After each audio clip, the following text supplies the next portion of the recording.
can you give me any tips on how to be a better speaker?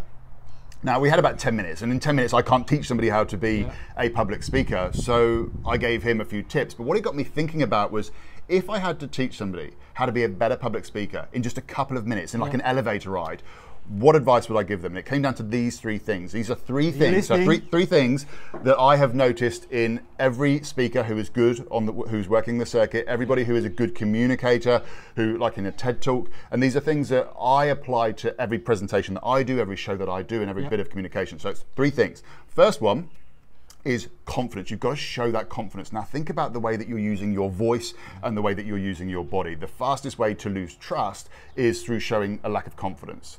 So confidence is number one. So confidence is number one.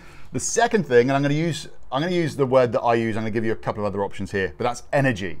Now, I'm good with that. Now, the reason why I'm going to give you a couple of other words is because people think that when I say energy, it means that you've got to be like presenting like you've had 3 cans of Red Bull.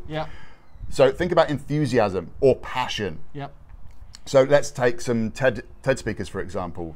Simon Sinek isn't necessarily a high energy speaker, but he's got so much passion that radiates out across the audience. So confidence is the first thing.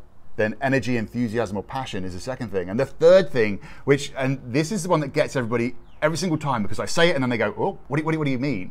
The third thing is contrast. I go exactly the same. What do you mean? So by contrast, what I mean is don't be boring. So if you think about a speaker or a communicator who you might have seen in the past, who just speaks in a really monotone voice the entire time, they don't move their body very much. You go to sleep really quick. But by adding that contrast, so by changing the way that you use your voice, maybe the speed, maybe the way that you're delivering, so I'm talking to you now and then I could talk to you guys in the camera, it adds contrast. It makes this video more interesting, more exciting, because your brain doesn't know what's going to happen next. It keeps you on your toes and it keeps you engaged.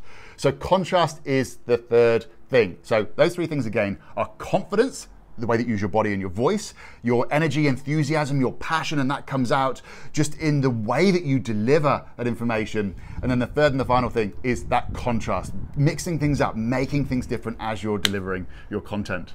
Wonderful. Cheers.